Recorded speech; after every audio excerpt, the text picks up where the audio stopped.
It was hole 9 of par 4, which was coming back into the clubhouse from memory. You know, I went down there with absolutely no thoughts of even being in the competition. The night before the final round, I was 4 shots down on Ben, and he began calling himself Daddy. I'd shanked my drive a little bit to the left and nailed this shot, which I was quite happy with, and landed about that far away from the pin. So it was myself and Rocket going down the final stretch. We got to 18, got to the tee shot, and I realised that Benji had a really bad case of the wah-wahs. Now Rocket's got game, but you know, got up here a little bit and he just fell to pieces. I think it was the second last hole. We both had nice drives. Then approach into the green, and I got him there, and it was all over. So. And then proceeded to sink the putt. From that point, I thought, yeah, I'm feeling pretty good. I think I've got this. That was when I knew I'd won the 2021 Webby Challenge.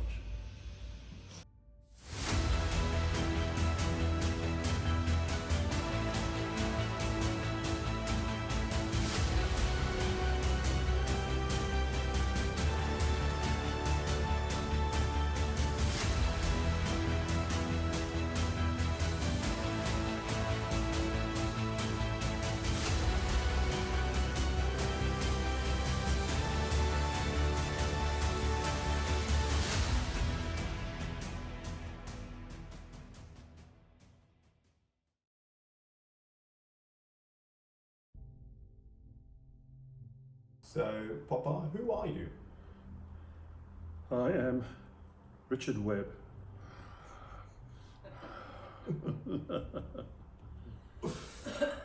Richard Webb, which golf trip did you win?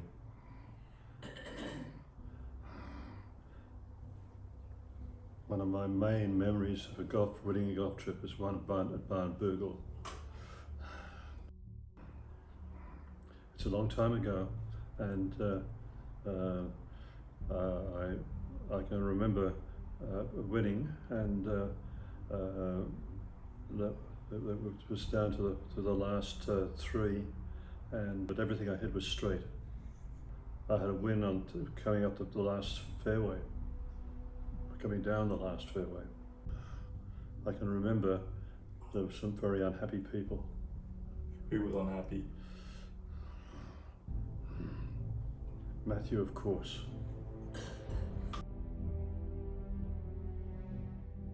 All those golf courses that are on the water are always windy, and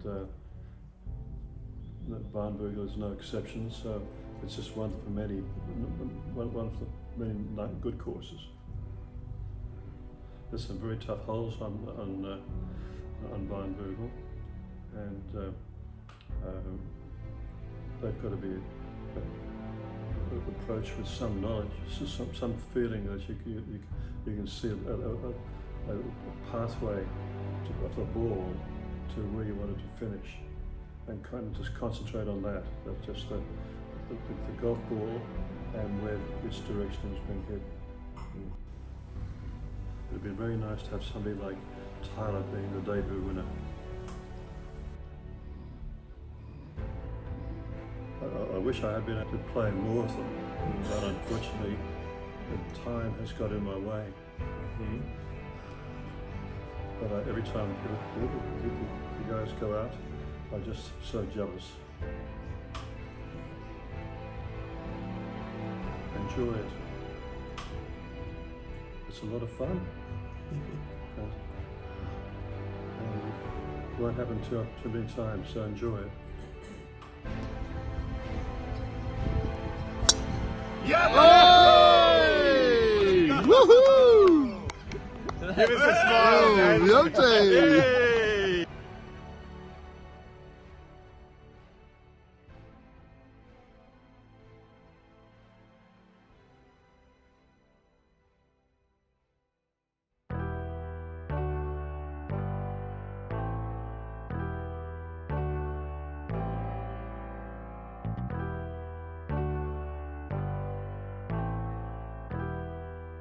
I think you need to know your opponents and sort of and look at their past form. So and work out who your competition is on the day, who you're going to be playing up against head to head in the final on Sunday there. And if you look at this here, you know, Dave Webb writes himself off first night, never going to be there. Chris O, you know, he's the next Dave Webb in making, so never going to be there. Jeff Webb, too long overseas, doesn't have local conditions, not going to happen.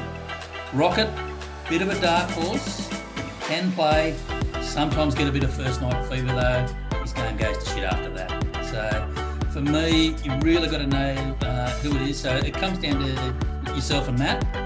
You know, really sort of, and for you, you're easy to beat. You just get in the head. Right? You got a good game, but up here, nothing. So and Matt's never going to win. So you're really going to be playing a non-Webb in the final.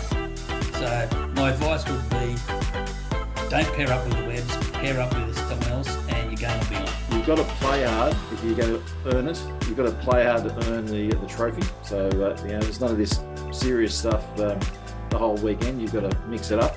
You've got to play hard and work hard. And probably the motto that I would leave everyone to think about is, you know, the big game is good, but the short game will win it. By the time you're listening to this, unfortunately, it'll be too late. Winning is not about your ability. It's about your ability in relation to your game. And if you can't control your ability, you need to control your game.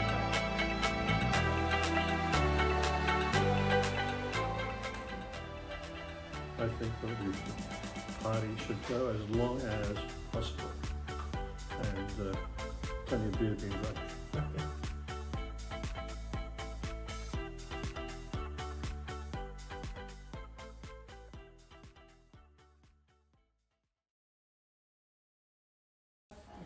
And what do you reckon about Dave Webb? What are his chances, Pop? I would say nil,